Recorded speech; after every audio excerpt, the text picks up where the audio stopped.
Et si vous vendiez du carburant en perdant de l'argent, mesdames les entreprises? Soyons raisonnables. Une première ministre ne devrait pas dire ça.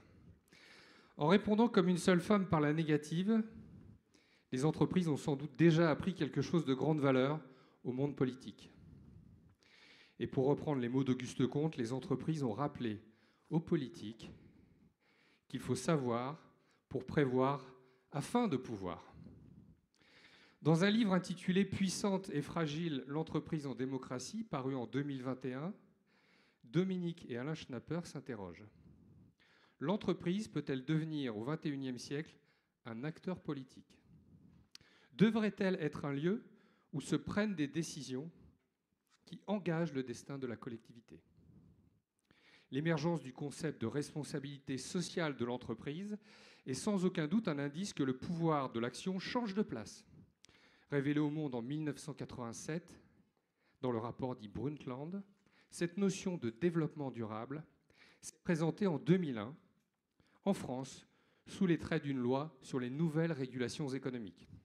Ce texte, qualifié par certains de pionnier, réclama aux grands groupes de transmettre des informations extra-financières sur leur politique sociale et environnementale. Et elle sera renforcée dès 2024 d'une nouvelle directive dite CSRD. La RSE, pour n'employer que son acronyme, exige désormais, et vous l'avez compris, mesdames et messieurs, des arbitrages permanents qui inscrivent de facto l'entreprise dans le registre du politique. En effet, faisons tout simplement appel aux fins observateurs de l'actualité que vous êtes toutes et tous. Quotidiennement, toutes sortes de normes, mais aussi les médias, exigent de l'entreprise qu'elle soit comptable de tous les sujets qui angoissent le monde. Pas seulement actrice du commerce, n'en déplaise à Montesquieu, qui n'est plus très doux d'ailleurs. Elle devrait s'imposer en tant que lieu essentiel de la maîtrise de l'inflation et des prix, de la sécurité alimentaire, de la cybersécurité, préserver la biodiversité, combattre les effets du réchauffement climatique, ne jamais négliger les conséquences sociales et environnementales de son activité avant de viser sa durabilité financière. N'en jetez plus. Comme Blaise Pascal, il y a 400 ans, nous pourrions arguer vérité au-deçà des Pyrénées, erreur au-delà. En effet, en Chine, les entreprises ne sont qu'un simple outil mis au service d'un projet de civilisation et d'une doctrine politique clairement affirmée. Vous avez souvenir de ce que fit M. Xi Jinping de Jack Ma, l'ancien patron du géant Alibaba. Il en est de même de la reprise en main des oligarques et de leur activité par l'actuel dirigeant de la Russie. Toujours est-il que c'est en démocratie, et tout particulièrement en France, que la question turlupine. Or, dans les démocraties, l'affaiblissement du projet politique depuis les années 90 constitue un nouveau défi et bénéficierait aux entreprises. C'est en tout cas la thèse que soutient l'intellectuel Raphaël Lorca dans son ouvrage qui vient de paraître. Il constate la panne du roman national et pense, au contraire de ce qui se fait en Chine et en Russie, que les entreprises et leurs marques ne structurent pas seulement la société de consommation, mais au travers de leur discours, privatisent de plus en plus les imaginaires politiques et s'en font les architectes invisibles. Alors, nous allons nous interroger, l'entreprise a-t-elle à apprendre quelque chose aux politiques? Eh bien, à la lumière de ces premiers éléments, ne devrait-on pas se demander avec nos invités si l'entreprise, en démocratie, aurait plutôt quelque chose à prendre aux politiques? Pour aborder ce thème passionnant, je vous remercie d'applaudir très chaleureusement nos invités que je vais vous présenter.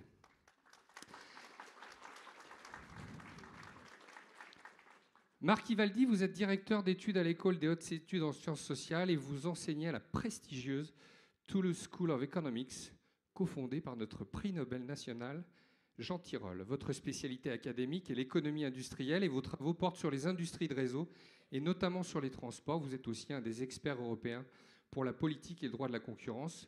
Vous avez publié de nombreux articles dans des revues à audience internationale. Jean-Paul Mazoyer, vous êtes président du groupe Carte Bancaire, directeur général adjoint du Crédit Agricole, spécialiste du numérique. Vous êtes également officier de réserve dans l'armée de l'air. Alors vous êtes au bon endroit, hein, parce que vous savez qu'ici, on a longtemps cru que l'iconique Antoine de Saint-Exupéry s'était abîmé dans la rade de Saint-Raphaël. Alors c'est aussi l'endroit du musée Louis de Funès, mais ne comptez pas pour moi pour être aussi obséquieux que le maréchal des logis-chefs Ludovic Cruchot. Hein. Gianmarco Monsellato, vous êtes présidente de Loi de France et Afrique francophone. Avant ça, vous avez entre autres créé au sein du cabinet la MACTAGE, qui regroupe les activités d'avocat fiscaliste, entreprise primée par l'ONU pour son management en termes de parité. Et enfin, Olivier Marlex, vous êtes député de la 2e circonscription d'Eure-et-Loir depuis 2012. Vous avez été maire d'Annette. Nous sommes accueillis par M. Masquelier, et vous savez que la fonction de maire est très importante à Saint-Raphaël dans le cadre de la Cité des débats. Et en 2022, vous avez été élu président du groupe Les Républicains de l'Assemblée nationale, et vous êtes également l'auteur de l'ouvrage Les liquidateurs, qui, je crois, est en dédicace, m'a-t-on dit, tout à l'heure, publié en 2021 chez Robert Laffont, qui porte sur la vente de nos grandes entreprises stratégiques par un certain Emmanuel Macron, si je ne m'abuse. Marc Ivaldi, je vais démarrer par vous. En tant qu'économiste, j'espère que vous ne serez pas offusqué si je dis que vous avez une perspective un peu surplombante. Vous connaissez les mécanismes qui modifient les comportements des acteurs en présence. Parmi ces membres, il y a les entreprises. Et vous nous dites, voilà, certes, l'État doit apprendre à l'entreprise, mais avant tout, le rôle de l'État, c'est de construire un environnement. Et puis, l'État s'est aussi réformé. Il a déjà regardé un peu les entreprises. Merci, Jackie. Et merci aux organisateurs pour l'invitation. Merci Arnaud et merci à la ville de Saint-Raphaël pour me donner l'occasion de parler de ce sujet passionnant que vous avez particulièrement bien introduit, Jackie. Alors, la première question, c'est en fait la façon dont la question est posée. L'entreprise a-t-elle à apprendre quelque chose aux politiques? On a envie de dire, est-ce qu'elle doit lui apprendre quelque chose? Alors, il y aurait peut-être une réponse juridique à ça. Je vais plutôt prendre la question en disant, est-ce que l'entreprise peut apprendre aux politiques? Encore après, il faut savoir ce qu'on entend par politique. Est-ce que c'est l'organisation des pouvoirs, la prise du pouvoir, on en parlait hier soir, le fonctionnement des partis? Bon, l'analyse économique peut dire des choses là-dessus, hein, mais bien entendu, là, ce dont on parle, c'est plutôt de la question de la gestion économique par l'État. Alors, comme l'a dit Jackie, enfin, il a introduit, évidemment, c'est la question, enfin, une approche très macroéconomique, je dirais. Ça serait de dire, est-ce qu'il y a compatibilité entre l'entreprise libérale et la démocratie? Est-ce qu'on est complètement est-ce qu'on est resté dans ce schéma pendant trop longtemps? On a considéré que c'était compatible. On est probablement... il y a beaucoup d'analyses qui vont de là. Je vais prendre une approche qui est celle qui est plutôt mon approche de recherche, qui est plus microéconomique et que je pense plus pragmatique. Et je vais commencer à reprendre l'exemple qu'a pris Jackie. Donc, il y a quelque temps, le gouvernement a proposé que l'essence soit vendue à perte. Alors, qu'est-ce que ça veut dire, ça? Je ne vais pas rentrer dans la définition des marges, c'est une question assez complexe. Et puis, j'ai un représentant là, fiscaliste qui sait ça très bien, mais disons que ça fait qu'il n'y a pas de bénéfice. On dit, ben oui, c'est assez réminiscent d'une taxation à 100% des profits. C'est assez intéressant quand même. Mais quand on fait ça, si on enlève, il n'y a pas de profit sur l'essence, on va peut-être augmenter le prix des pâtes. Donc le consommateur va en pâtir. Mais surtout aussi, l'investisseur, l'actionnaire va se dire, bah, si je ne fais pas de bénéfice, je vais désinvestir et je ne vais pas investir ailleurs. Et désinvestir dans la distribution d'essence, c'est enlever des stations-service dans les milieux moins denses, dans le milieu rural. Et donc ça, ce n'est pas très bon pour le citoyen.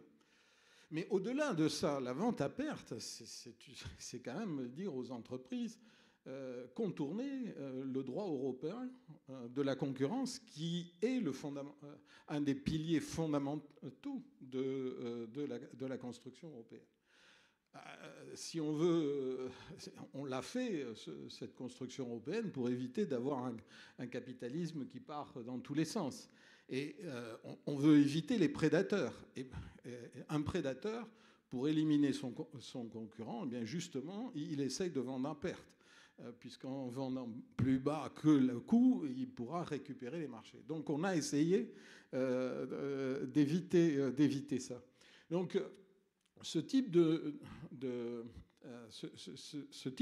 d'annonce est assez étonnant, parce que le rôle de l'État, c'est justement d'assurer, d'éviter que les entreprises soient dans un monde trop incertain.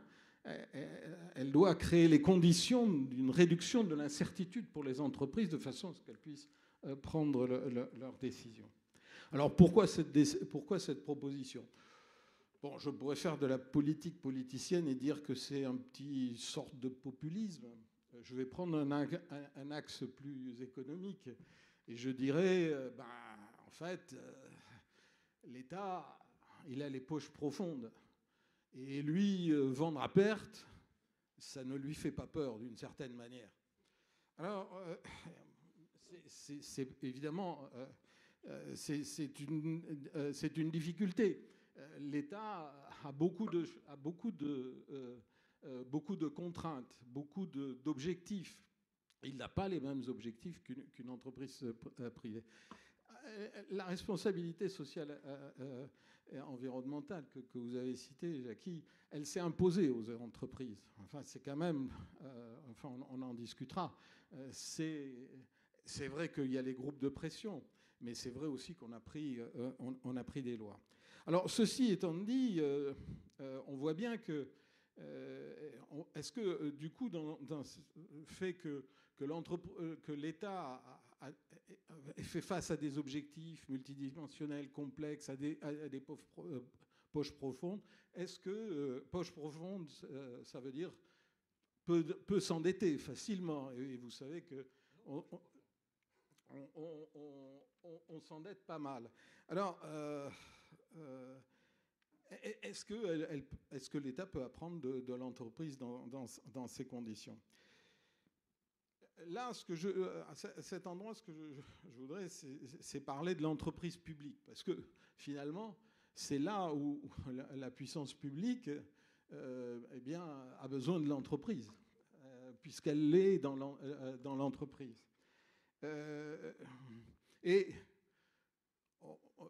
on a le droit de la concurrence, on a tenu compte et a essayé de prendre en compte ça.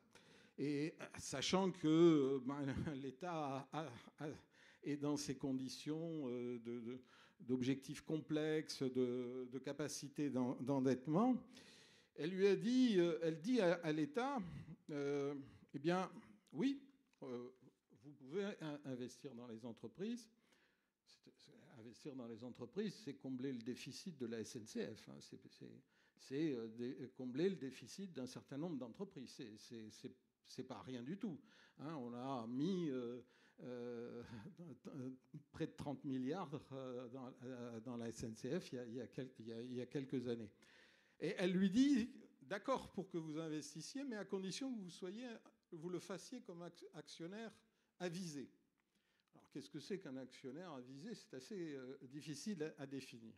Alors, pour faire simple, eh bien, c'est un actionnaire qui ne va pas investir dans une entreprise inefficace.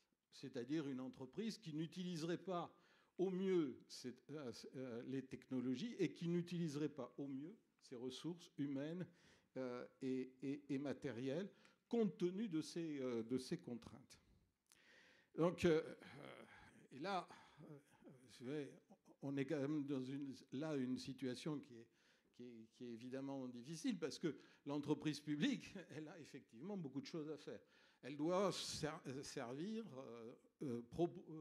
fournir un service 24 heures sur 24, sur tout le territoire, à toutes les populations. Elle doit permettre que les personnes âgées et les étudiants se déplacent gratuitement.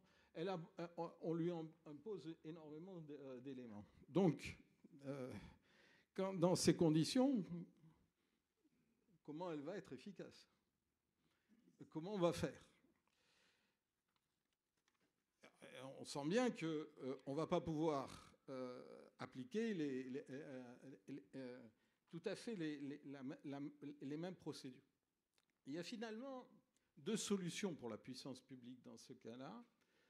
Il y a une première solution qui consiste à dire, écoutez, à la fin de l'année, de toute manière, on couvre tous les coûts. Et c'est d'une certaine manière la réalité. Alors, évidemment, vous allez me dire, je caricature, on met toujours des petites conditions, on peut mettre des pénalités, etc. Mais in fine, on va couvrir tous les coûts.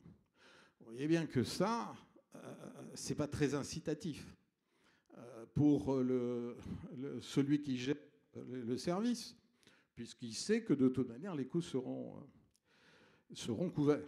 Alors, il y a une autre solution, c'est de dire, ben non, on fait l'inverse, on vous donne la subvention en début d'année, et puis vous débrouillez. Et puis, s'il y a un déficit, eh ben, vous serez viré, et on fera autre chose. On voit bien que la deuxième solution, ça ressemble plus à l'esprit entreprise privée, je dirais, celle qui maximise le profit et ne voit que ça. Mais je voulais me dire, mais pourquoi? Et en fait, je peux vous le dire, c'est qu'on choisit souvent, et les décideurs choisissent souvent de couvrir tous les coûts au départ. Pourquoi? Mais parce qu'il y a des risques, et parce que aussi il y a des risques. Construire un pont, construire une autoroute, c'est difficile et c'est pas toujours facile à faire.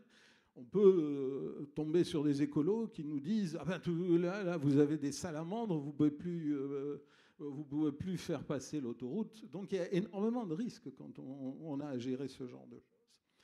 Et puis d'autre part, il faut couvrir tous ces objectifs, qui sont aussi des objectifs sociaux qui sont beaucoup plus simples, qui sont importants. On peut vouloir favoriser certains groupes ou d'autres. Tout simplement parce que derrière la puissance publique, eh bien, il y a la démocratie, il y a le vote et il y a des choix politiques. Et il faut en tenir compte. Après, c'est à l'électeur de choisir.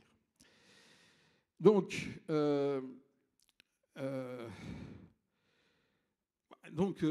si vous voulez, ce que je veux dire par là, c'est que moi, je ne veux pas dire qu'il faut ou qu'il ne faut pas d'entreprise publique. Je dis simplement que, évidemment, la gestion, c'est très difficile, la comparaison entre les types de gestion, on doit tenir compte de ces environnements et que, évidemment, on ne peut pas complètement transférer de l'un à l'autre. Je vais finir. Je vais passer à un autre élément. Alors, je voudrais pas. Moi, ce que je tire plutôt de ce que je viens de dire, c'est que, peut-être pas dans l'idée, mais j'aurais envie de dire chacun chez soi. C'est-à-dire l'entreprise qui s'occupe de l'économie et l'État qui s'occupe du cadre dans lequel vit l'entreprise. Et je vais prendre un exemple très simple, c'est la mobilité. On veut, un des objectifs des décideurs, c'est de vouloir développer l'intermodalité. Vous allez à votre travail, vous partez de chez vous, vous prenez votre voiture, vous allez au parking, ensuite vous prenez le train, ensuite vous prenez un vélo. À chaque fois, il y a des ruptures de charge, à chaque fois vous prenez un ticket, vous n'avez pas toutes les informations, etc. L'intermodalité, c'est essayer de rendre tout ça fluide pour qu'on utilise au mieux les modes de transport de façon à éviter justement trop de CO2, baisser les coûts, etc. Pour faire ça, il faut énormément de données. Et il faut savoir comment on se comporte, comment on utilise les différents modes de transport, comment ils peuvent s'intégrer. Et les données, malheureusement, elles appartiennent à différents opérateurs. Eh bien, il y a l'opérateur qui loue les voitures, il y a l'opérateur qui s'occupe des trains, il y a l'opérateur qui s'occupe des vélos. Et tout ça est séparé. Et du coup, la puissance publique, devant l'intermodalité, elle est sans outils. Et ce qu'on voit dans le même temps, eh bien, c'est qu'il y a Google. Google, lui, il est capable de récupérer toutes les données et de les intégrer. Et donc, la difficulté, c'est qu'est-ce qu'on fait? Est-ce qu'on nationalise Google? Ça va coûter trop cher. Et puis de toute manière, c'est une entreprise internationale. Donc, on ne pourra pas le faire. Est-ce qu'on rachète toutes les données? C'est à peu près le même problème et c'est extrêmement compliqué à gérer et ça ne se fait pas. Donc la solution, eh bien, c'est justement de mieux encadrer le marché. Et c'est ce qu'on a fait au niveau européen avec ce qu'on appelle le Digital Market Act. Cette législation qui a été prise récemment au niveau européen va forcer Google à partager ces données avec les acteurs. Et donc redonner du champ à la concurrence. Et je trouve qu'on devrait être fiers en Europe d'avoir créé cette approche, parce qu'on est les premiers dans le monde à avoir posé les bases d'une régulation de ce nouveau marché, et donc d'avoir mis en place, je pense, une bonne façon de le faire. Mais pour faire ça, il faut que l'État se renforce dans son expertise, dans sa connaissance de l'entreprise, dans son expertise des marchés. Merci donc, Marc. Ça nous fait une bonne transition, puisque Jean-Paul Mazoyer, vous souhaitez nous expliquer pourquoi notre question du jour peut se poser aujourd'hui dans un contexte d'innovation et de fortes évolutions des usages du fait du numérique notamment. Merci Jean-Paul. Oui, merci beaucoup. La question qui est posée, si on répond non à cette question, c'est à la fois désespérant et ça équivaut à renoncer à s'enrichir par des échanges. Et l'exemple de cette cité des débats, monsieur le maire, est un excellent exemple d'enrichissement mutuel. Je considère que la curiosité sincère, l'ouverture à des idées nouvelles, différentes, la confrontation avec des acteurs divers, c'est le principal actif d'un dirigeant d'entreprise. Et que tout leader doit être capable d'anticiper, de comprendre les signaux faibles, de connecter les points, comme on dit. Je ne vois pas pourquoi il en serait différemment d'ailleurs d'un politique par rapport à un chef d'entreprise.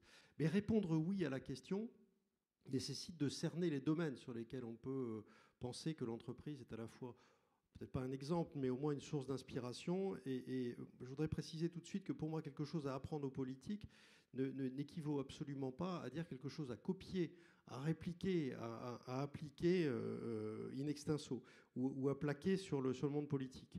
Mon propos, il n'est donc pas de dire, voilà, il y a des trucs et astuces que l'entreprise doit donner aux politiques pour mieux gérer.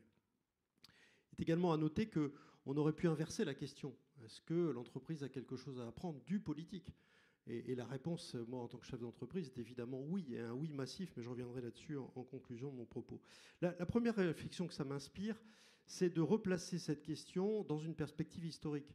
Je ne sais pas si vous imaginez, mais il y a quelques décennies, la question aurait été complètement incongrue, complètement iconoclaste, au moment où les entreprises et le service public étaient littéralement incompatibles, et où faire référence à l'efficacité, au profit en parlant du service public vous aurez voué aux foudres de l'enfer par une grande partie de la classe politique. Mais heureusement, la gauche est arrivée au pouvoir et Bernard Tapie avec. Ce qui nous a permis quand même de penser un petit peu différemment sur l'entreprise. Alors pourquoi est-ce qu'il en est autrement aujourd'hui ? Pourquoi est-ce qu'on envisage d'importer des compétences, des méthodes ou des concepts de l'entreprise ? Je vois au moins 3 raisons pour cela. La première, c'est que le salarié, le consommateur et le citoyen ne sont qu'une seule et même personne. Et que notre citoyen, quand il attend un service public, il attend un service public rapide, efficace, professionnel, exactement ce qu'il trouve en tant que consommateur auprès des grandes entreprises ou souvent en tant que salarié quand il travaille dans une entreprise. La deuxième raison pour laquelle c'est important aujourd'hui, c'est que les valeurs de flexibilité, réactivité, efficacité, rapidité, sens du client, pragmatisme, comme vous voulez pour les appeler, sont devenues absolument incontournables. Et elles s'appliquent à la fois dans le monde de l'entreprise comme dans le monde du privé. Et elles sont amplifiées par le numérique. Et si on peut reconnaître une des qualités aux entreprises, c'est d'avoir ces sujets-là en tête en permanence. La troisième raison pour laquelle c'est important, c'est la transparence. Et c'est la diffusion de l'information qui est absolument partout. Toute erreur, tout retard, tout dysfonctionnement, aujourd'hui, tout abus est immédiatement traqué et amplifié et repris là aussi par le numérique. Et c'est autant de thèmes que l'entreprise est amenée à traiter au quotidien et que désormais, à mon avis, tout politique doit avoir en tête quand il commence à faire une action ou à faire un service public. Du coup, il n'y a plus une opposition entre efficacité et service public. Il y a au contraire une obligation de concilier les deux. Il en va ainsi de tous les services publics aujourd'hui, en tout cas d'une grande partie d'entre eux. Regardez les débats sur les hôpitaux, l'école, les transports et peut-être demain sur la justice, sur la sécurité, où le client, l'usager, dans le service public, exige à la fois une prestation qui est irréprochable, qui est en proximité, qui est à distance, qui est à n'importe quelle heure du jour et de la nuit, qui est au moindre coût et qui est désormais avec une empreinte carbone limitée, en tenant compte de l'inclusion et de la mixité, et tout ça avec une préférence nationale si on veut rajouter de la souveraineté. Et ça, c'est des injonctions paradoxales que les entreprises ont l'habitude, évidemment, de traiter. Alors pour cerner, moi, les domaines d'apprentissage communs dans les matières que je maîtrise au quotidien, je vois effectivement deux domaines dans lesquels l'entreprise peut peut-être apporter quelque chose utilement. Sa vision, sa pratique au monde politique, c'est l'usage du numérique principalement, puis je reviens très rapidement sur l'évaluation des performances. Pourquoi penser que l'usage du numérique est un terrain d'apprentissage commun aujourd'hui entre les entreprises et le politique ? Tout simplement parce que l'émergence du numérique a conduit à une nouvelle répartition des rapports de force et des pouvoirs également, par le développement de nouveaux modes d'expression. On a, dans l'entreprise comme dans le politique, on assiste à une généralisation des principes induits par le numérique, que ce soit la culture de l'immédiateté, que ce soit la spontanéité, l'injonction à la connexion permanente, l'interaction avec la culture et la communauté. Et ces outils numériques, ils ont permis de donner corps à l'expression directe des salariés comme des citoyens. On a du coup des salariés et des citoyens qui s'engagent sur des sujets politiques. La possibilité qui est donnée à l'individu, encore une fois c'est le même, le citoyen, le salarié et le consommateur, d'exprimer son avis à grande échelle est amplifiée par le numérique. Donc on assiste à l'émergence d'un monde qui est beaucoup plus collaboratif qu'avant et qui met en relation tous ces pouvoirs. On doit aussi lier le politique et l'entreprise sur le digital, pas simplement dans le perfectionnement moral, mais également dans le perfectionnement technique. On sait très bien que le numérique, c'est la solution pour fluidifier, accélérer, sécuriser tous les processus. Je pense évidemment à tout ce qui est, on en reparlera, mais tout ce qui est cybersécurité. L'écueil de tout ça au numérique, c'est d'avoir un numérique déshumanisé. Si on n'arrive pas à avoir un numérique qui est rehaussé par de la responsabilité humaine, si on n'arrive pas à ce que le numérique rende le monde plus humain, alors on a perdu les choses. Mais c'est vraiment le couplage des deux qu'il faut travailler. On voit bien que les entreprises qui maîtrisent la technologie ou qui maîtrisent le numérique sont souvent à l'initiative d'innovations qui sont utiles, évidemment, pour l'intérêt général. On a les entreprises et le pouvoir public qui rentrent du coup en étroite collaboration très rapidement et où l'entreprise, par son agilité, peut compenser les problèmes au niveau de l'administration. Je pense évidemment, on pense tous, à ce qui s'est passé pendant la période du Covid. On avait des innovations, je pense à Covid Tracker, je pense à Doctolib évidemment, qui a permis de forcer ça. Et les innovations de ces entreprises technologiques, là je parle en termes de compétences, elles sont souvent ensuite reprises par l'administration. J'ai évoqué la cybersécurité. Aujourd'hui, les entreprises sont confrontées à ça. L'administration est également confrontée à ça. Et il faut évidemment que l'on ait une capacité de sécuriser les données des citoyens, exactement comme on le fait dans l'entreprise. De la même façon, moi je vois avec plaisir l'émergence d'ateliers dans des collectivités locales sur l'utilisation de l'intelligence artificielle, notamment depuis l'apparition de ChatGPT. Bon, et puis sur l'évaluation des performances, je serai très très bref dessus. évidemment, c'est inhérent à une entreprise d'évaluer ses performances, et on voit aujourd'hui qu'avec le travail de la Cour des comptes, les processus de planification, l'évaluation des politiques publiques, on sait que l'évaluation des performances de l'administration et des politiques publiques sont évidemment suivies et traquées. Après, il existe un autre thème sur lequel l'entreprise et la politique se rapprochent, je sous-entendais tout à l'heure, c'est l'engagement dans les débats sociaux et internationaux. Et aujourd'hui, les entreprises ne sont plus attendues uniquement sur leurs performances financières, leurs performances techniques, elles sont également attendues sur leur engagement et leur implication publique, voire politique. C'est les normes ESG, mais je crois que Olivier en reparlera tout à l'heure. C'est une nouvelle place de l'entreprise dans la société. On voit apparaître aussi de nouveaux modèles. Je pense évidemment à l'entreprise à mission de la loi PACTE. Je pense au label B Corp qui mettent en avant les entreprises mutualistes et coopératives. C'est des modèles que nous connaissons très très bien au Crédit Agricole.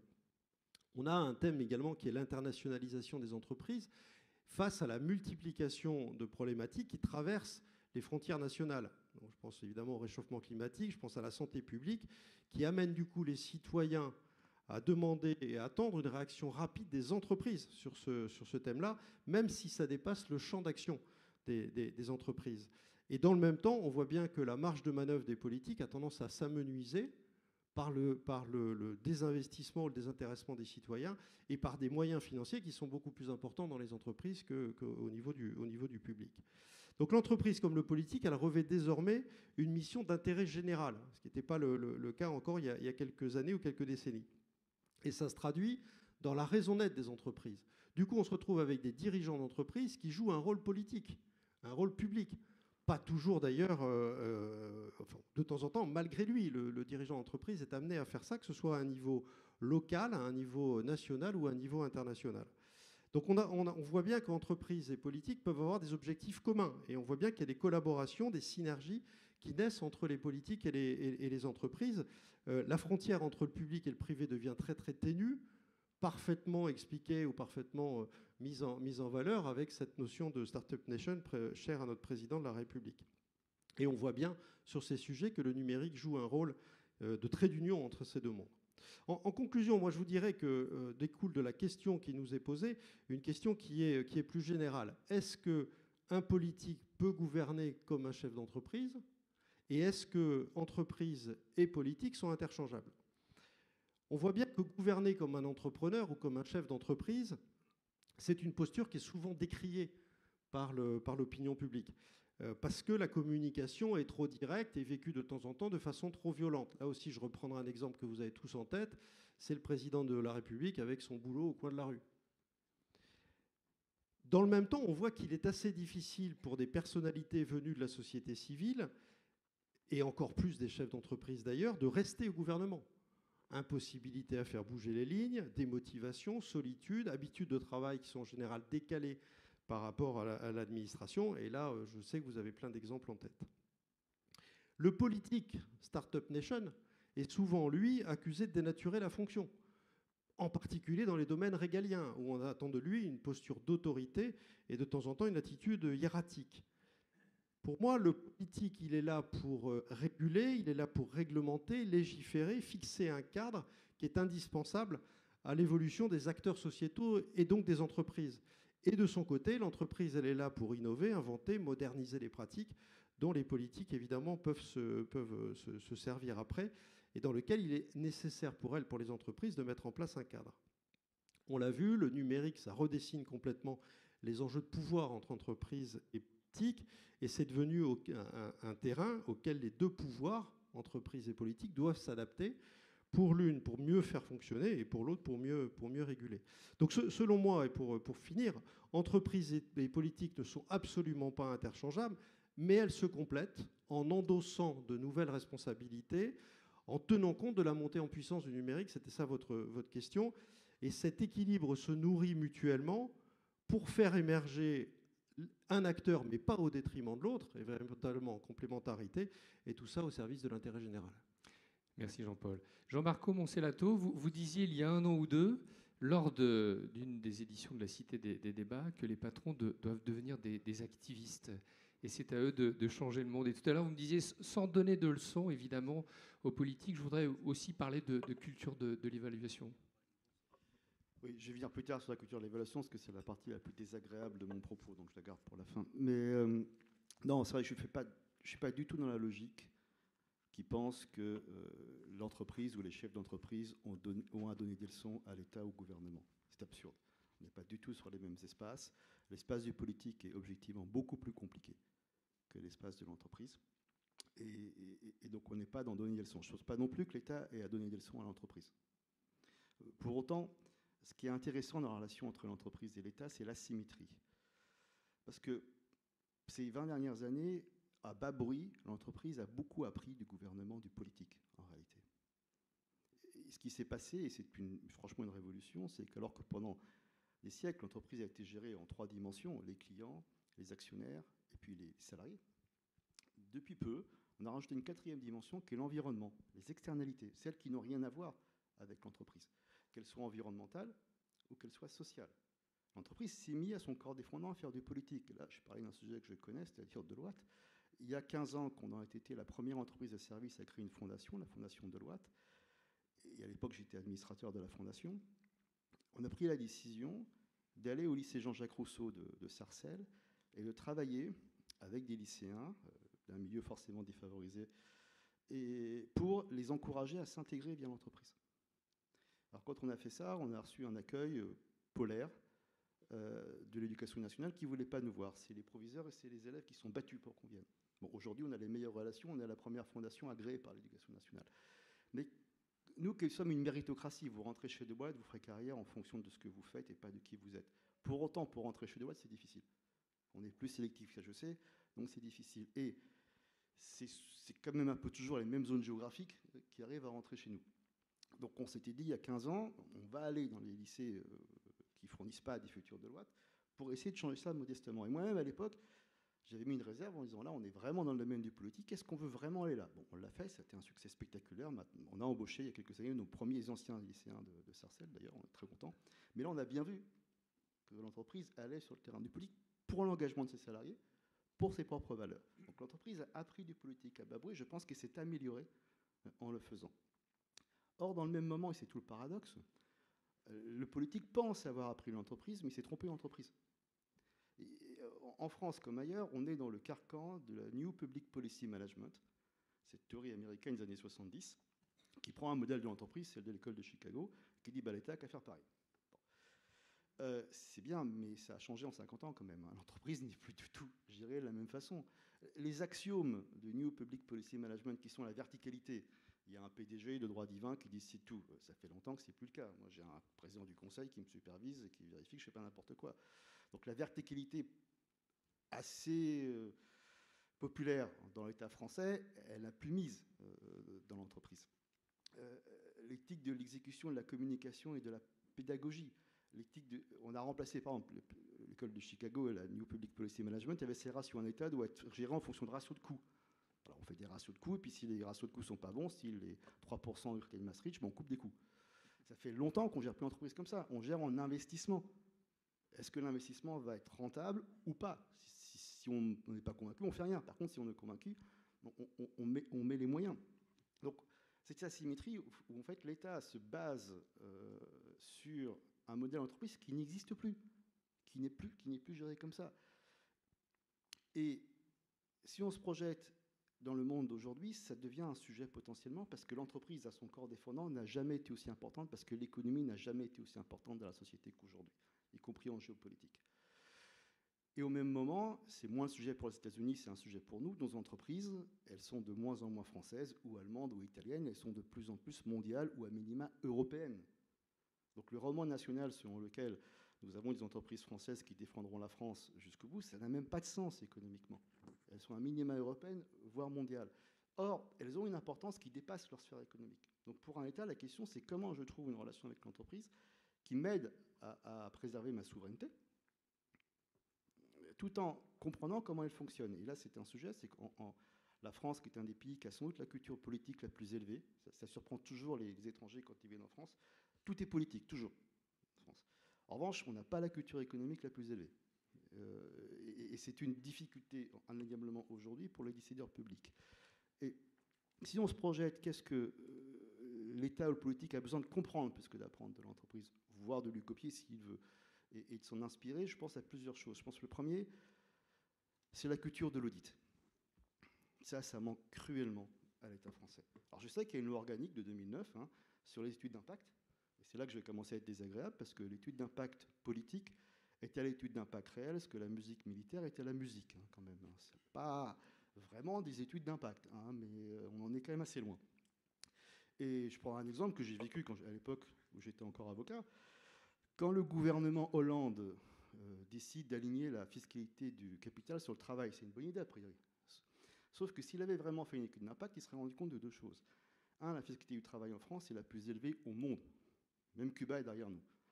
Et ça pose un vrai problème de compétitivité, je ne vais pas développer, mais c'est un vrai problème structurel pour la France. Donc d'aligner la fiscalité du capital là-dessus, tout le monde avait dit, moi le premier au gouvernement Hollande, il ne va plus y avoir aucune cession d'entreprise. L'entrepreneur retraité, il ne va plus céder. Donc l'entreprise, elle va disparaître, chômage. C'est exactement ce qui s'est passé. À tel point que 18 mois après, le gouvernement a rétro-pédalé en disant, bon, on va en fait faire baisser le taux effectif avec des artifices techniques, parce qu'effectivement, on a figé l'économie, c'est idiot. Une étude d'impact sérieuse aurait pu éviter cet aller-retour, indéniablement. Et la culture d'audit, regardez si ça fonctionne objectivement, si ça ne fonctionne pas. C'est le même problème pour les éoliennes. Pourquoi à chaque fois qu'on met des éoliennes en France, on a une révolution? Parce que d'abord, on est le seul pays, on met deux par-ci, deux par-là, alors que les autres mettent des champs d'éoliennes dans d'anciennes zones industrielles. Et oui, évidemment, vous massacrez un paysage, celui qui a créé son gîte, son gîte, il est fini, il va déposer le bilan. Et c'est idiot. Si on avait des vraies études d'impact, inévitablement, on serait peut-être plus intelligent dans la transition énergétique. Donc là, c'est déjà l'étude d'impact, incluant le benchmark, ça c'est un tabou en France. Mais on a un prisme en France, c'est qu'on fait quelque chose, nous, tout le monde fait différemment. Le monde entier fait différemment, nous on le fait comme ça, donc c'est forcément nous qui avons raison. C'est évident, c'est le monde entier qui se trompe. Ce n'est pas forcément toujours le cas. Pour un autre exemple, je disais, la France, c'est le pays le plus taxé au monde, et ça fait plus de 10 ans, et on maintient on va peut-être gagner la Coupe du Monde de rugby, mais ça fait longtemps qu'on gagne la Coupe du Monde de la fiscalité. Et la raison, quelle que soit la couleur du gouvernement, vous expliquera, c'est parce qu'on a les services publics de haute qualité. Sauf que l'Allemagne paye 10 points d'impôt de moins que nous. Je ne sache pas que l'Allemagne ait des services publics franchement plus dégradés que les nôtres. Le Japon en paye 15 moins de points d'impôt que nous. Et je vous garantis, les services publics japonais, c'est nettement meilleur que les services publics français. Ça ne se compare même pas. Donc il n'y a pas de corrélation entre l'impôt et les services publics. Ce n'est pas vrai, pas à ce niveau-là. Les cultures du benchmark permettraient de se poser des questions pertinentes pour l'État. Pourquoi ça coûte toujours plus cher chez moi et c'est moins efficace? Donc culture de l'audit, éthique de la prise de décision. Et ça, étrangement, le privé est presque devenu plus vertueux que le public dans l'éthique de la prise de décision et de son exécution.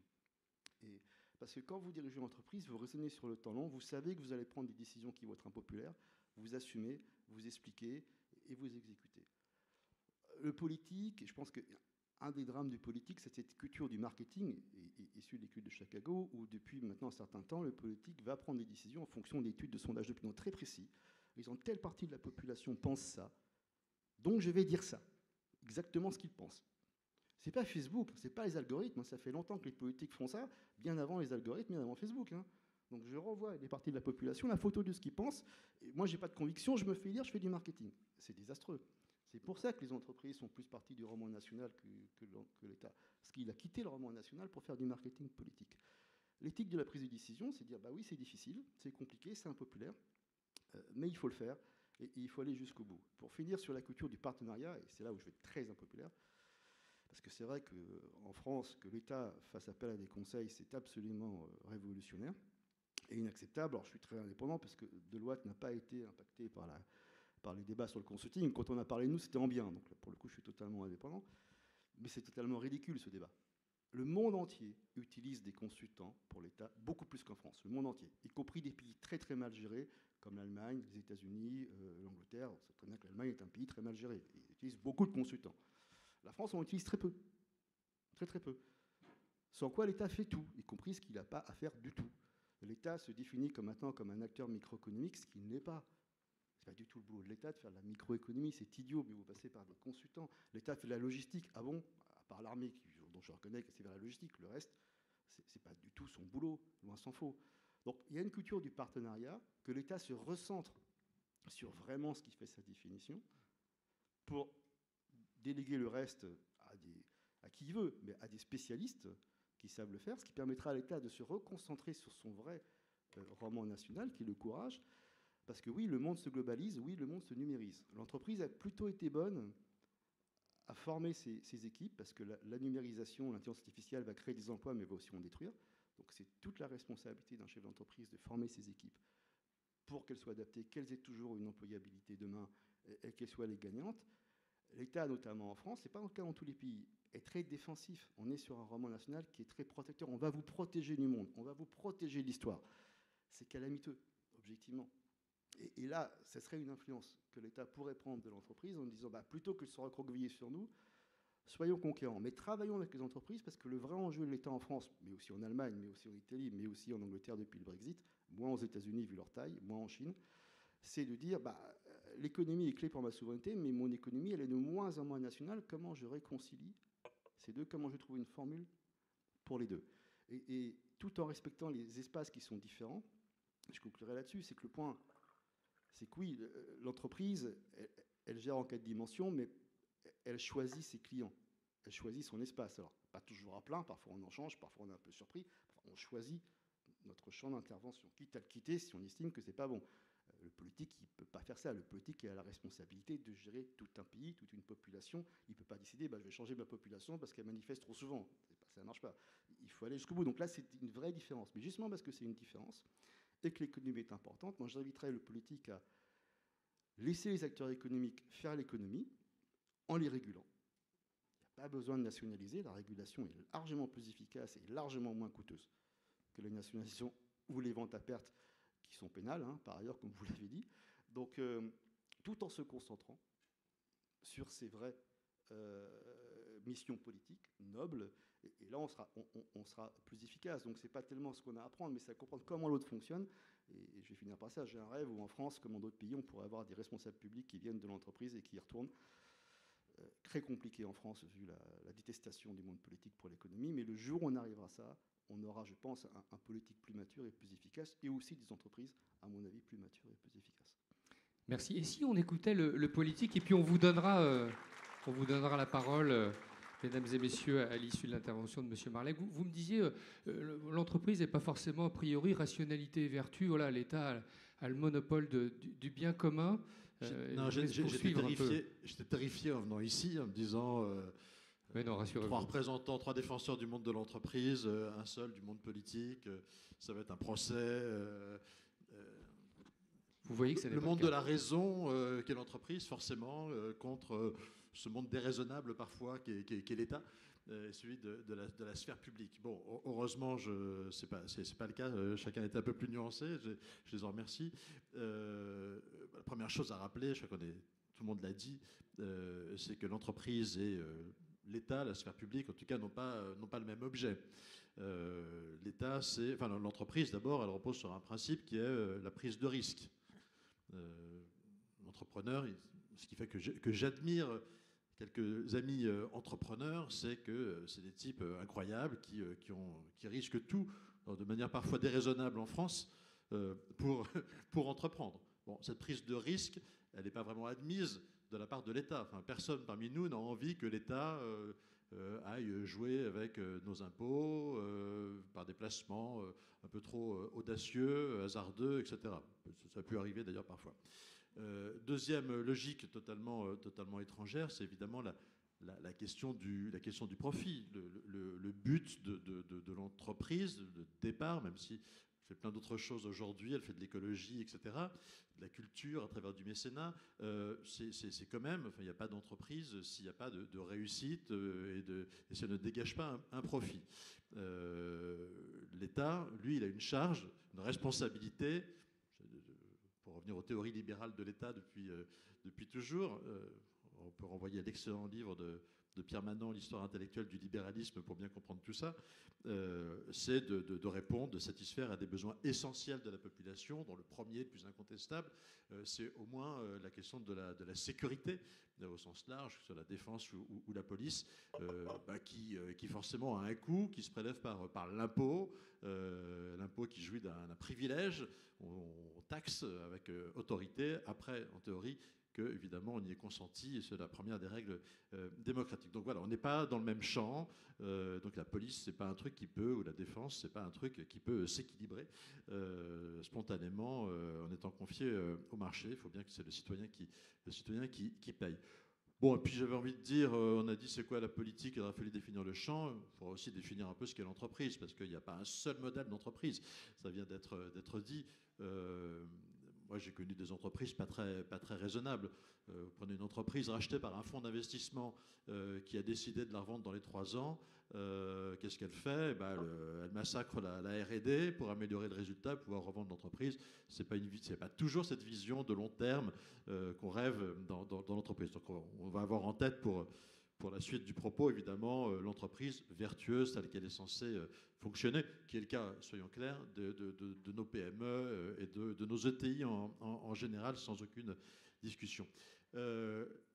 Premier point, la logique de profit, évidemment, elle n'est pas toujours compatible avec cette spécificité qu'a l'État d'assumer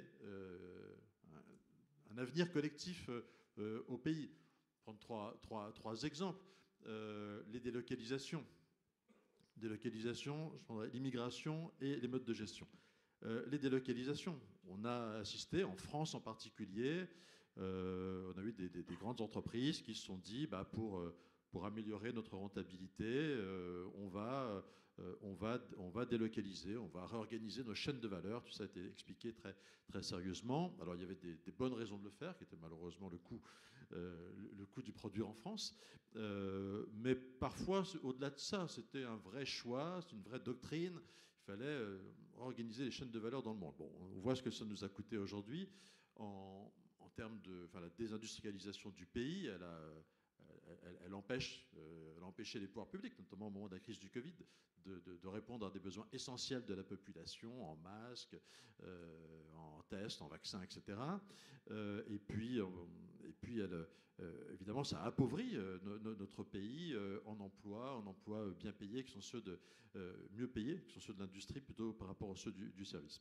Deuxième exemple de réflexe que pourrait avoir l'entreprise, je ne dis pas qu'elles le font toutes, mais le recours à l'immigration, parce que le recours à une population, à des salariés qui seraient un peu moins coûteux, un peu moins casse-pieds, tout ça, évidemment, pourrait être intéressant. Ça a existé quelque part dans le monde. Je ne dis pas que les entreprises françaises ont abusé de l'immigration, mais on voit bien les conséquences que ça a à un moment de faire ce dumping social. Enfin, c'est insupportable à un moment pour nos concitoyens. Et puis troisième logique qu'on ne peut pas totalement transposer, on l'a largement évoqué, dans certains modes de gestion, le New Public Management qui était à la mode, avec un peu de retard en France dans les années 90 ou même tardivement 2000, alors que tout ça avait sans doute 20 ans de retard, qui nous a amené à réorganiser. Un bon exemple, les hôpitaux, quand on applique des règles des 3 E, efficacité, efficience, économie au monde de l'hôpital, qu'on va sous-traiter des services essentiels de la vie quotidienne de l'hôpital, plutôt que de garder une communauté hospitalière. Enfin, en réalité, on n'a pas apporté la bonne raison. Derrière tout ça, il y avait quand même un projet un peu idéologique, qui était justifié dans les années, on a parlé de l'école de Chicago, qui était justifié à un moment où l'État keynésien s'était mêlé de trop de choses, notamment en France, on avait beaucoup nationalisé, et donc il fallait un peu ramener quand même l'État dans la sphère du raisonnable. C'était le projet un peu néolibéral de la fin des années 80. Attention de ne pas tomber dans le projet qui va plus loin, libertarien, de vouloir vraiment un peu faire disparaître l'État, y compris de secteurs essentiels. Voilà, tout ça a eu des limites. Traiter la grande idée à l'époque, c'était on va s'inspirer de l'entreprise et on va traiter le citoyen, l'usager du service public comme un client. Bon, non, c'est un petit peu plus compliqué que ça en politique, parce que le client, enfin l'usager, pardon, c'est parfois une personne âgée très isolée dans le fin fond de la campagne, et c'est le gong déjà qui retentit, voilà, avec une grande différence. D'ailleurs, c'est que l'entreprise, elle peut choisir ses clients. Elle peut décider de monter en gamme, vous savez, l'expression très à la mode à une époque, pour dégager plus de valeur. L'État, il ne choisit pas ses citoyens. Et il doit satisfaire tous ses citoyens, même les ruraux les plus reculés. Bon, une fois que j'ai dit tout ça, il y a quand même évidemment des points de convergence. Moi, j'en avais noté 3. J'avais noté l'innovation, j'avais noté l'évaluation, et je rajouterai la considération. L'évaluation, on en a parlé. Ça tombe bien, c'est cette idée quand même qu'il faut s'inspirer de l'entreprise qui, elle, sait faire des évaluations sans idéologie. En France, malheureusement, les pouvoirs publics ont du mal à faire ça. On a fait une réforme constitutionnelle en 2008 pour dire qu'on ne pouvait pas voter une loi sans qu'il y ait eu avant une étude d'impact. Bon, malheureusement, le Conseil constitutionnel, une idée d'article pour la revue politique et parlementaire, ne donne aucun contenu à cette exigence de l'évaluation. Il y a évidemment une marge de progrès immense, une petite révolution culturelle à faire dans notre pays. Il faut trouver le lieu du débat autour de l'évaluation déjà, je crois, avant d'aller plus loin.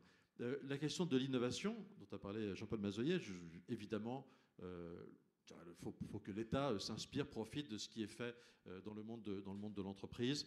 Le numérique est un excellent exemple. L'État ne sait pas faire tout seul, il fait appel au privé pour faire. Regardez le site impôts.gouv. C'est presque devenu un bonheur d'aller sur le site impôts.gouv. Je peux être un peu maso, mais tellement ce site est quand même assez formidable. Et puis troisième point d'inspiration sur lequel je voulais insister, c'est la question de la considération. S'il y a un truc que l'entreprise n'a pas le droit de rater, sinon tôt ou tard ça se termine mal, c'est quand même le dialogue social dans l'entreprise. C'est embarquer tout le monde dans l'aventure entrepreneuriale. Sinon, ces salariés se barrent, ils ne sont pas heureux, et la productivité, elle n'est pas terrible. Vraiment, dans une entreprise, chacun est nécessaire. Chacun est nécessaire. Dans la sphère publique, on a l'impression qu'on a un peu oublié cette dimension. On m'a décrit un pays qui était dirigé par un banquier d'affaires qui avait un peu l'impression parfois qu'il suffisait qu'il ait des idées pour faire des réformes. Bon, ça ne marche pas exactement comme ça, quoi. Il y a une idée sur laquelle que je trouvais aussi très, très intéressante, sur ce politique qui raisonnait trop à partir de sondages. C'est un autre débat, mais s'il y a aujourd'hui une dérive insupportable de la vie politique française, c'est qu'aujourd'hui, elle est séparée en parts de marché. Il y a une segmentation. Chaque parti politique est sur sa part de marché. Pour conclure, puisque je veux que vous vous impatientez, je dirais qu'en réalité, au-delà de ce débat un peu d'inspiration libertarienne, c'est quoi le champ des uns et des autres, aujourd'hui, la réalité, c'est quand même que la globalisation, elle bouscule tout pour tout le monde, pour les entreprises et pour la sphère publique. D'abord avec les entreprises mondiales que sont les GAFAM, qui sont réellement des entreprises illibérales, c'est-à-dire qui n'obéissent plus à aucune règle. Et donc c'est un problème de concentration par rapport à la théorie économique. Elles peuvent écraser tous leurs rivaux. Et c'est un problème pour les États, puisqu'elles n'obéissent plus à aucune loi définie par aucun État. Donc là, on a un enjeu commun à inventer quelque chose. Deuxième sujet, le RSE, la responsabilité sociale environnementale des entreprises. On a eu une confusion depuis 10-15 ans qui était assez étrange. Peut-être pour répondre au problème de la globalisation, les entreprises ont entendu définir elles-mêmes ce qui était le bien commun dans lequel elles allaient s'impliquer. C'est assez étrange. Pour moi, le bien commun, ce n'est pas à Larry Fink, le patron de BlackRock, de le définir. Il fait une lettre aux investisseurs tous les ans où ils expliquent ce qu'est le bien commun. Où est-ce qu'ils doivent... C'est quoi la bonne entreprise où il faut investir. Ça me paraît un peu dangereux. D'ailleurs, j'ai vu que lui-même était en train de rétro-pédaler en disant « c'est pas le rôle des entreprises de définir le bien commun ». Pourquoi ? Parce que derrière, il y a des ONG qui, là encore, essayent de définir des règles mondiales qu'elles imposent à tout le monde, État comme entreprise. Et puis enfin, situation où on a aujourd'hui des entreprises qui sont en première ligne finalement d'une espèce de guerre économique face à un État qui, lui, est un peu naïf. J'ai un exemple en tête, c'est les règles d'extraterritorialité, par exemple, des Américains, où on met des gens d'entreprises concurrentes européennes en prison. Bon, ça va, ce n'est que la prison. Demain, c'est les Chinois qui font ça, ce sera la peine de mort, donc ce sera un peu moins drôle. Et là, il y a de nouveau un intérêt commun. Donc, ces 3 exemples, ils montrent que je pense que le vrai sujet aujourd'hui, c'est de repenser la complémentarité, effectivement, entre l'entreprise et l'État. Chacun à sa place, chacun son rôle, et pour avoir une conclusion quand même un petit peu libérale, pas donner le sentiment que je suis un archéo-gaulliste, c'est, je crois, moins d'État en bas. Je rejoindrai Frédéric Masquelier qui a écrit des choses sur ce sujet, et en revanche, plus d'État en haut. Merci, monsieur le député. On peut vous applaudir. On va prendre des questions, mesdames et messieurs.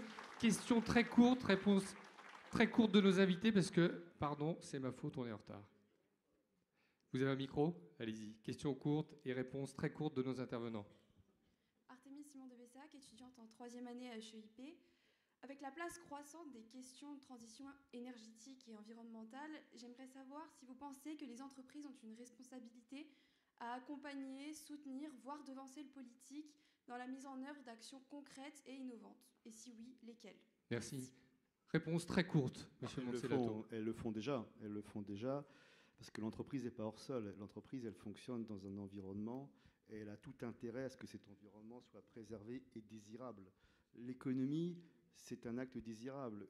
Que ce soit sous forme de profit ou quel que soit, on cherche un futur désirable. Donc oui, les entreprises ont commencé, pas forcément par altruisme, mais par sens de la nécessité bien comprise, qu'une entreprise ne peut fonctionner que dans une humanité, et l'humanité n'existe que dans un environnement qui reste désirable. Donc elles ont commencé, elles vont continuer. Le politique est plus en retard que l'entreprise. Ce n'est pas simplement que le politique n'est pas compétent, mais c'est plus compliqué pour le politique d'expliquer à sa population qu'il y a des habitudes de consommation qui doivent changer si on veut être respectueux de l'environnement. C'est difficile politiquement à faire. À la limite, l'entreprise, le chef d'entreprise décide et puis ça suit. Donc c'est pour ça que l'entreprise est en avance sur le politique, mais c'est un mouvement qui ne va pas s'arrêter, qui ne va qu'accélérer. Juste un petit peu pour quand même adoucir. Il y a quand même beaucoup de greenwashing du côté des entreprises. Elles se présentaient très très bien. Vous prenez actuellement une publicité pour des croisières. Les bateaux, ils vendent que le bateau est propre. On est loin de ça. Donc le politique là-dessus est confronté à des réalités, à des enjeux beaucoup plus importants. Vous pouvez le voir sur ce qui se passe quand on construit une autoroute et tout ce qu'il faut faire. Or, le politique doit la faire, l'autoroute. Et donc, c'est quand même souvent plus difficile. Merci, Marc. Monsieur? Oui, bonjour. Michel Fleury. Je voulais juste rectifier une petite erreur, puisque ce thème a été abordé en ouverture de la table ronde. L'interdiction de la vente à perte n'est absolument pas un pilier du droit européen, puisque dans des arrêts récents, la Cour de justice européenne a rappelé qu'elle n'est interdite que si elle a un caractère déloyal vis-à-vis du consommateur pour son caractère trompeur et agressif, ce qui en l'espèce n'était pas le cas, parce qu'elle était encouragée par le gouvernement. Et vous avez une question, monsieur, alors? Comment? Vous avez une question à poser à nos oui, intervenants? Je voulais dire, est-ce que l'entreprise ne pourrait-elle pas avoir quelque chose à prendre aux politiques en matière de résultats, puisque l'entreprise sait qu'elle ne peut pas vivre éternellement en faisant des déficits, alors que l'État, depuis 50 ans, accumule les déficits apparemment sans trop de problèmes. Merci, monsieur. C'est plus une remarque. Une deuxième question? Allez, rapidement. Allez. Merci. Bonjour, messieurs. Victor Nicotorini, étudiant, pareil, en Bachelor 3 à HEIP. Ma question, vous parlez d'innovation tout à l'heure. Pourquoi les services publics ont plus de mal à attraper le wagon de l'innovation que les entreprises privées avec l'intelligence artificielle, on le voit avec les réseaux sociaux? Pourquoi on a l'impression que les services publics ont toujours un train de retard par rapport aux entreprises? Merci beaucoup. Jean-Paul Mazoyer. Oui, je pense que vous êtes un petit peu sévère en disant cela, et j'ai essayé d'exprimer que l'entreprise, elle était intrinsèquement, nécessairement, nativement orientée sur ces sujets-là, qu'elle avait une obligation de tenir compte de cette innovation et de la capter au risque de se faire complètement sortir par les concurrents. Mais du coup, ce que l'on voit, c'est un transfert de cette capacité. Je le disais tout à l'heure, moi j'ai été marqué, j'ai vu des collectivités locales commencer à réfléchir sur ChatGPT. C'est quand même récent, ChatGPT. Et quand vous avez ça dans des mairies, y compris dans des mairies de quelques dizaines de milliers d'habitants, je trouve que c'est un très bon signe qui est envoyé. Donc oui, certainement, c'est moins rapide que dans le monde de l'entreprise, mais par construction. Mais je vous trouve sévère dans votre propos. Olivier Marleix. Juste un minimum. Moi, j'ai mes comptes en banque au Crédit Agricole et je paye mes impôts sur impôts.gouv. Très sincèrement, bon, Crédit Agricole, ça va, c'est pas mal. Il faut juste pas avoir des comptes dans 2 caisses différentes, sinon, voilà, c'est pas encore vous offrir ça sur une seule interface. Impôts.gouv, franchement, c'est génial. L'État, il a tellement de responsabilités, tellement différentes qu'il met un peu de temps. Regardez, dans la justice, on rêve tous d'avoir demain une application qui dit vous faites votre plainte en ligne, vous dit comment elle avance, où elle en est dans le traitement. Bon, simplement derrière, il faut mettre tous les dossiers d'enquête de police, avec tous les enjeux de. Voilà, vous imaginez à quel point c'est compliqué. L'État, il a quand même une charge un peu atypique. Merci, on peut applaudir chaleureusement nos intervenants. Et puis nous laissons la place à la prochaine table ronde. Merci, messieurs.